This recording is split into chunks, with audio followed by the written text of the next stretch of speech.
দর্শক সবার প্রতি শুভকামনা জানিয়ে শুরু করছি এনটিভির নিমন্ত্রণে। আপনাদের সঙ্গে আছি আমি নুসহাত সাওম।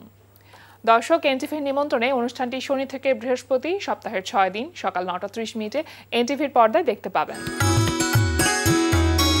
আমাদের আয়োজনে আজ থাকছে সংস্কৃতি, এনটিভি অনুষ্ঠান সূচি ও আলাপন। প্রথমেই সংস্কৃতি।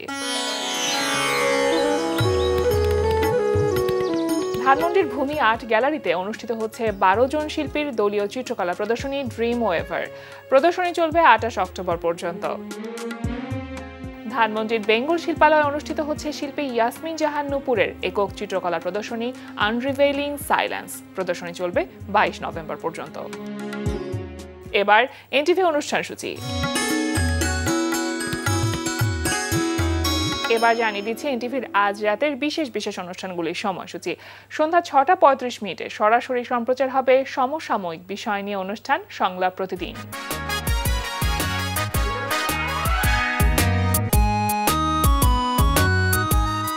রাত 9টায় থাকছে অনুষ্ঠান স্যান্ডালিনা গ্ল্যামার ওয়ার্ল্ড।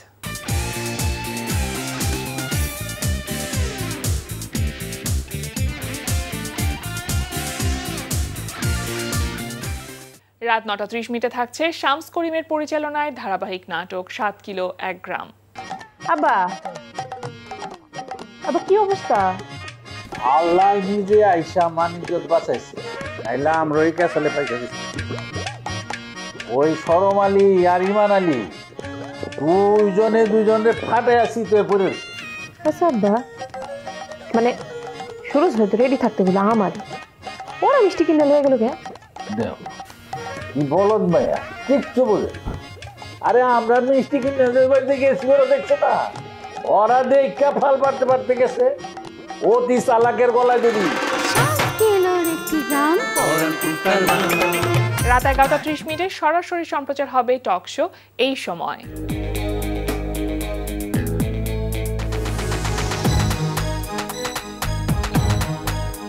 এই ছিল এনটিভির আজ রাতের বিশেষ বিশেষ অনুষ্ঠানগুলির সময়সূচি। এবার আলাপন। প্রিয় দর্শক, আমাদের আলাপনের আজকের অতিথি নাট্যকার, নির্দেশক ও অভিনেতা সালাম। শুভ সকাল। শুভ সকাল। কেমন আছেন? ভদ্রতার জন্য বলতে হয় ভালো আছি, তাছাড়া কি ভালো নেই? শুধু আমি একা না, কেউ ভালো নেই। চারপাশের বন্ধুরা যারা এই শিল্পের জমিনে চাষবাস করছেন অনেক কাল ধরে, আর কিছুই করেননি, সেই মানুষগুলি একটা সময় এসে এই শিল্পকর্মটিকে পেশা হিসাবে নিয়েছিল যারা, তারা কেউ ভালো নেই। আসলে আমাদের কাছে ভালো না থাকার অনেক কারণ থাকে, তবুও অল্প কিছু কারণ থাকে যে কারণের জন্য আমরা ভালো থাকবার চেষ্টা করি। এই যে যেমন শিল্পের জন্য আপনারা নিবেদিত প্রাণ হিসেবে একটা সময় অনেক সংগ্রাম করেছেন, আজ এই পর্যায়ে এসেছেন, এবং এই শিল্পকে ধরে রাখাটাই তো অনেক বড় একটা চ্যালেঞ্জ ছিল। সেটা করতে পেরেছেন, তার মানেই ভালো আছেন, শিল্পের সাথে আছেন, ভালোবাসার সাথে আছেন। আমরা এনটিভির পর্দায় দেখছি ধারাবাহিক নাটক প্রচারিত হচ্ছে 7 কিলো 1 গ্রাম, এবং সেখানে আপনি বাবা চরিত্রে কাজ করছেন। কেমন লাগছে পুরো টিমের সাথে কাজ করতে? অসাধারণ। কারণ মোশাররফ করিম যে নাটকে থাকে, আর বিশেষ করে শামস করিম যে নাটক ডিরেকশন করে, হ্যাঁ, ওদের ডিসিপ্লিন থাকে, ওদের টোটাল টিম ওয়ার্কটা একটা ডিজাইন করে নেয়, প্রি প্রোডাকশনটা থাকে স্ট্রং, কাজ করে খুব আনন্দ হয়, আড্ডা হয়, মজা হয়, আর গল্পটাও দারুণ, ভালো লাগছে।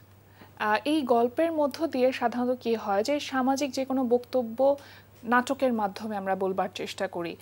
7 কিলো 1 গ্রামের আসলে মূল বক্তব্যটা কি? এইটা আসলে ওই মানে নানা রকমের চরিত্রের সম্মিলন ঘটেছে। হঠাৎ করে মনে হবে যদি কেউ একটা পর্ব দেখে যে এক ধরনের বিনোদনের জায়গা খুঁজে পাবে, কিন্তু মূলত ওর একটা তাত্ত্বিক ব্যাখ্যা আছে। গল্পটা একটা রূপকভাবে আমাদের নৈতিকতা, আমাদের লোভ, আচ্ছা, আমাদের সব ক্ষেত্রে পরিমিতিহীনতা, এইসব বিষয়গুলিকে খুব দারুণভাবে নিয়ে আসছে। যেমন বাবার যে কাজটি সন্তানের স্বার্থে, অর্থের লোভে বাবা তার কন্যাকে অন্যের কাছে বিয়ে দেওয়ার যে নানান রকম ছল চাতুরি কৌশলের পথ বেছে নেয়, এটা নেওয়াটা ঠিক না। যা হওয়ার তা হবে, যা হবার না তা হবে না, এবং হলে খুব যৌক্তিকভাবে হবে, প্রয়োজনে হবে। তো অসঙ্গতিময় বিষয়গুলিকে খুব দারুণভাবে চিহ্নিত করেছেন। এক ধরনের মূল্যবোধ, আপনি অনেক সময়কে কম ধরার বয়স চেষ্টা থেকে, করেছেন। আপনার বয়স যখন কম ছিল তখন থেকে আপনি বাবা চরিত্রে কাজ করেন। এই যে পরিণত বাবা এবং সেই সময় অপরিণত বাবা, কোথায় আসলে পার্থক্যটা পান? এইটা হয়েছে কি, এই জাহিদ, তৌকির, হাকিম ভাই আমাদের বড়, এরা প্রায় আমার সমসাময়িক, হ্যাঁ, এই 2-3 বছরের ছোট বড় আমরা। এরা যখন হিরো তখন আমি বাবা। মানে এর রহস্যটা আমার মাথায় চুল ছিল না। আমার এই জায়গাগুলি পাকায়া দিলেই আমি বাবা হয়ে যেতাম। হ্যাঁ, ঠিক আছে। তো দেখা যেত যে কি সুবর্ণাপা ছাড়া মোটামুটি শমী, বিপাশা থেকে শুরু করে তারিন, তাজিন, তমাল, সবাই বাবা। আমি এখনো বাবা, তানিয়ারও বাবা। আচ্ছা, মানে এখন পর্যন্ত এস্টাবলিশড যে কয়জন শিল্পী আছেন সকলের বাবা আপনি হচ্ছেন, যেমনটা বলছিলেন যে সুবর্ণা আপা ছাড়া সবার করা হয়েছে। তো এখন এই সময়টাতে অভিনয় ছাড়াও আপনি, আমরা তো জানি যে আপনি নাট্য নির্দেশনায় আছেন, আবার নাটক লেখালেখিও আপনার করা হয়েছে, সেগুলো কি করা হচ্ছে কিনা? আমি অনেক দিন ধরে নির্দেশনায় নাই, মানে ওই টেলিভিশন নাটকের নির্দেশনায়, মঞ্চে নির্দেশনায় আছি। টেলিভিশন নাটকে অনেক দিন ধরে ডিরেকশনও করি না, লিখি না। তুমি জানো যে একসময় আমার অনেক জনপ্রিয় মেগা ধারাবাহিক ছিল, অনেক বিখ্যাত শ্রদ্ধেয় জনেরা সেই সব নাটকগুলি ডিরেকশন করেছেন। তো হঠাৎ করেই এ কথা আমি আরো আগে বলেছি, মানে সম্মানীয় জায়গাটা কমে গেছে, এমন মাত্রায় কমেছে। আর এমন সব গল্পের পাশে গল্প লেখা, যেসব গল্প চলছে, এই সব মিলে কেমন যেন একটা, বিশেষ করে সম্মানীয় জায়গাটাই খুব লেগে গেছে। এই প্রসঙ্গে বলতে চাই, আমি আবার ভাবছি আমি এখন নিয়মিত লিখব এবং ডিরেকশনটাও করব। বাহ, পরিচালনা। এটা একটা সিদ্ধান্তের ব্যাপার কিন্তু, তাই না? না না না, ঘটনা হচ্ছে যে কাজের ধারাটা, যেমন আমরা ধরো যে এই টেলিভিশন মিডিয়া যখন প্যাকেজ আসে শুরু থেকেই, তখন কাজের একটা সিস্টেম ছিল। আমরা সারা দিনে 5টা 7টা, সারা দিন রাত মিলে 5টা 6টা না বেশি সিকোয়েন্স আমরা শ্যুট করতাম না। 4 দিন 5 দিন পরে 3 দিনে আমরা একটা নাটক 1 ঘন্টা শেষ করতাম। এখন একদিনে একটা নাটক শেষ হয়। এখানে বাজেটের স্বল্পতাও একটা বড় গুরুত্বপূর্ণ ভূমিকা আছে। আমি করব না, এই বাজেটে করব না, কিন্তু এইভাবে কি একটা অভিনেতাকে 5টার সময় তুমি ঘুম থেকে তুলে নিয়ে তুমি রাত 4টা পর্যন্ত কাজ করাবা। আগের রাতে সে 4টায় কাজ করে বা 3টাই শেষ করলা, বা 2টাই শেষ করলা, বা 1টাই শেষ করলা। তারপরে প্রোডাকশন গোছানো, হিসেব কিসেব মিলিয়ে প্রোডাকশন বিদায় হওয়া, তারপরে আমরা বাসায় পৌঁছতে 4টা, আবার 6:30টায় কল। তো এই বয়সে আমি এখন একটা 60 তরুণ, ঠিক আছে? তো এই বয়সে আসলে এটা খুব কঠিন, কষ্টের। তো আর কটা দিন বাঁচতে চাই, এজন্যই সিদ্ধান্ত নিলাম যে আবার আমি লিখব, এখন থেকে নিয়মিত লিখব এবং নিয়মিত নির্দেশনা দেব। হ্যাঁ, এবং আগের জায়গাটা, আবার আগের যেটা মূল জায়গা আমার যেটা, সেখানে আমি ফিরে যাব। সময়ের সাথে সাথে গল্প বলবার যে ধরন, সেখানে অনেক পরিবর্তন এসেছে। ধারাবাহিক নাটকের কথা যেহেতু আপনি বলছিলেন, আপনি যে সময় আসলে ধারাবাহিক নাটকগুলো লিখতেন তখন গল্প বলবার একরকম ধরন ছিল, এখন আমরা অন্যরকম দেখছি। এটা কি সময়ের দাবি নাকি শিল্পের কোনো ধারা, রীতি, নিয়ম আক্ষরিক অর্থে আছে বলে আমার জানা নেই। শিল্প সুন্দর, সত্য, দিনের মতো সাবলীল, সহজ। জীবনের কথা বলবো, সেটা যেভাবে বলি, এক একজনের ভাষা এক এক রকম হতে পারে, থাকবে। এখন উদ্ভট যেটা হয় না, যেটা কখনো ঘটে না, গল্পেও ঘটে না, সেই সব বিষয়ে নাটক হচ্ছে, দর্শক দেখছে এবং বিপুল জনপ্রিয় হচ্ছে। যে কথা বলি, যে কর্ম করি কিন্তু বলি না, তোমার সব সত্য কি তুমি বলো? আমার ভেতরে সব সত্যি কথা কি আমি প্রকাশ করি না? কিছু কথা তো থাকি যেটা একান্ত নিজের, অথবা কিছু কথা যেরকম বলা দরকার সেরকম করে আমি বলবো। আমরা সবসময় বলি কিন্তু ইচ্ছামতো বলা নান্দনিকতাবোধের, শিখতে হয়। নান্দনিকতাবোধের চর্চা করাটা জরুরি, কিন্তু এই। এই নান্দনিকতাবোধের মধ্যেও কিন্তু সুনন্দন এবং কুনন্দন দুটো বিষয় আছে। সুতরাং কোনটাকে আমি উপস্থাপন করতে চাইছি সেটা সবথেকে গুরুত্বপূর্ণ খুব বিষয়। দামি কথা বলেছ। সৃজনশীলতা তো তার সৌন্দর্যকে কখনো বিঘ্নিত ঘটাবে না। তাহলে সুন্দর, স্নিগ্ধতা, পবিত্রতা সব থাকবে। ওই যে প্রসঙ্গে বলছিলা যে তখনকার নাটকের ধারা এখনকার নাটকের ধারার যে পরিবর্তন, কিংবা তখনকার গল্প বলার যে রীতি আর এখনকার গল্প বলার রীতি, এই যে তারতম্যের জায়গাটা, শিকড় থেকেই মূলত বৃক্ষের সৃষ্টি হবে। তো মৌলিক জায়গাটা যদি না থাকে, আগলা একটা বিশাল বৃক্ষ তৈরি করে সেখানে কি ফল হবে, ফুল হবে? হবে না, ওটা তো আর্টিফিশিয়াল। এই যে আপনি বলছিলেন যে একটা ছোট্ট অঙ্কুরোদ্গম থেকে একটা যে বৃক্ষের সৃষ্টি, এবং সেটার সৃষ্টির শুরুটা আপনাদের হয়েছিল থিয়েটার থেকে, দৃষ্টিপাত নাট্য সংসদ, যেখান থেকে আপনারা আসলে নাটকের সাথে অবিরাম এই পথ চলা। এখন কি অবস্থায় আছে বা কিভাবে আপনারা কাজ করছেন? 11ই নভেম্বর আমার দলের প্রতিষ্ঠাবার্ষিকী। কততম বর্ষে পদার্পণ করতে? 45 বছর। 45টা বছর। আফসোস হয় কিনা আপনার যে অভিনয়ের সাথে না চলে পেশাগত জায়গা থেকে যদি অন্য কোনো কিছু করতাম? হ্যাঁ, খুব আক্ষেপ হয় এবং খুব যন্ত্রণা হয়। আমার 3টা মেয়ে, 2টা মেয়ে ঢাকা ইউনিভার্সিটিতে, একটা অনার্সে একটা মাস্টার্সে পড়ে, আরেকটা মেয়ে ক্লাস 9-এ বিকার অনার্সে।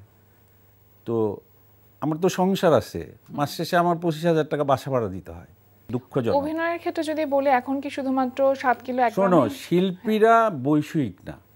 হ্যাঁ, শিল্পীরা বৈষয়িক না, তাহলে এই তারকা শিল্পীরা তো কারি টাকা নেয়, তারপরে তারা একটা সময় এসে পড়ন্ত সময়ে চিকিৎসা করাতে পারে না।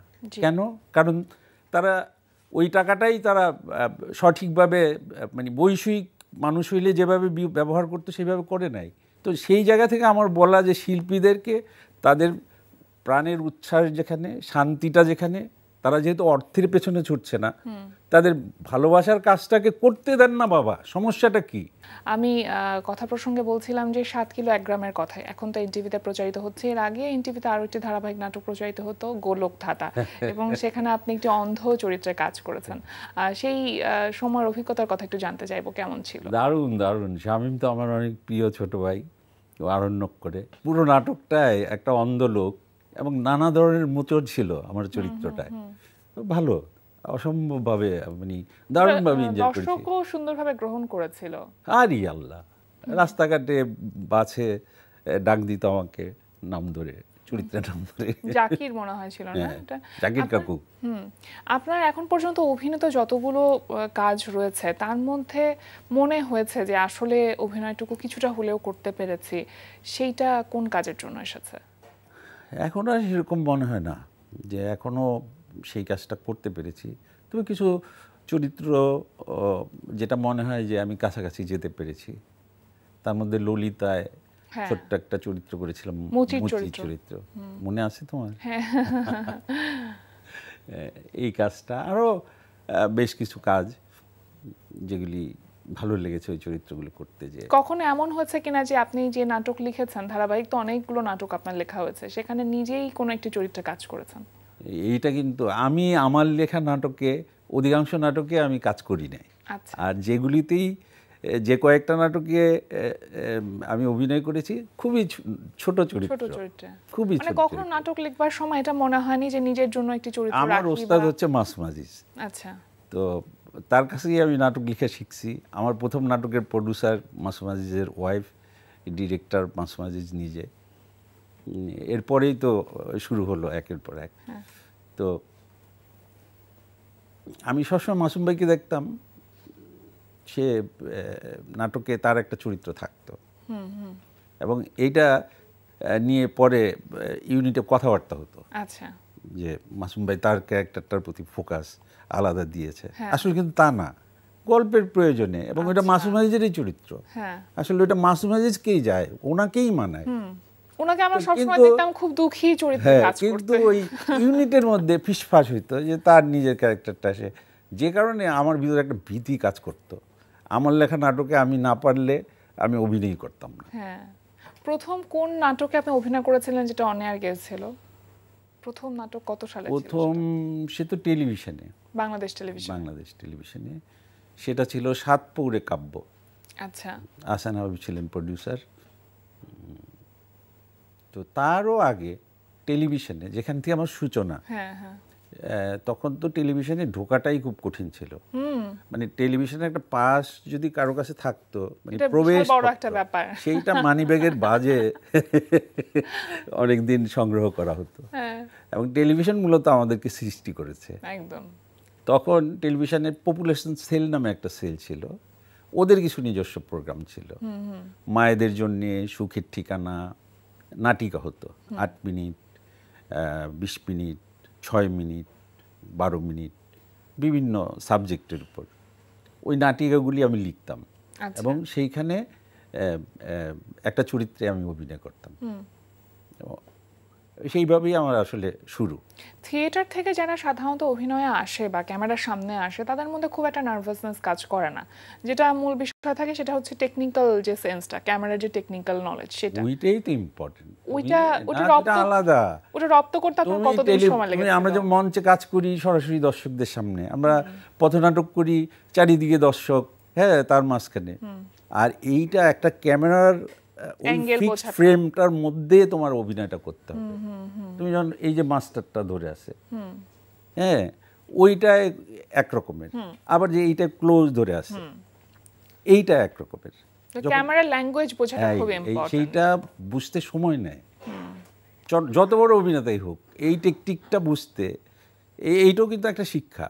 একদম সেটাই, শিখতে একটু সময়। সবকিছুরই চর্চার ব্যাপার। এবং যেটা বলছিলাম যে নান্দনিকতা বোধহয় চর্চাটা করে যাওয়াটা আমাদের জন্য এখন ভীষণ জরুরি, সেটা আমরা নিঃসন্দেহে করে যাব, সেই প্রত্যাশা রইল। আপনার সাথে গল্প করতে খুব ভালো লাগে, কিন্তু সময় একেবারে শেষ, আজকের মতন শেষ করতে হচ্ছে। আপনি খুব ভালো থাকুন, সুস্থ থাকুন, সেই প্রত্যাশা করি। কয়টা দিন সুস্থ থাকতে চাই এবং এজন্য নিয়মিত মঞ্চে কাজ করতে চাই। ধন্যবাদ আপনাকে। সবাইকে শুভেচ্ছা, ভালোবাসা। এনটিভিকে অনেক কৃতজ্ঞতা, তারা এর আগেও আমাকে কয়েকবার ডেকেছে, আবারও ডেকে এনেছে, এই জন্য আমি কৃতজ্ঞতা জানাই। পুরো ইউনিটকে আমার শুভেচ্ছা, ভালোবাসা। দর্শক ভালো থাকবেন। প্রিয় দর্শক, আমরা চলে এসেছি অনুষ্ঠানের শেষ প্রান্তে। অনুষ্ঠান সম্পর্কে আপনার মতামত জানাতে মেইল করুন এনটিভি নিমন্ত্রণে @ntvbd.com। বিশ্বের যে কোনো প্রান্ত থেকে যে কোনো সময় এনটিভির নিমন্ত্রণে দেখতে ভিজিট করুন আমাদের পূর্ণাঙ্গ ওয়েব পোর্টাল www.ntvbd.com। এছাড়া এনটিভি সব জনপ্রিয় অনুষ্ঠান ও খবরের আপডেট পেতে ভিজিট করুন আমাদের ইউটিউব চ্যানেল ও ভেরিফাইড ফেসবুক পেজে। সবার মঙ্গল কামনায় আজকের মতো এখানেই শেষ করছি। সবাই ভালো থাকুন, সুস্থ থাকুন, সুন্দর হোক আপনার প্রতিটি মুহূর্ত।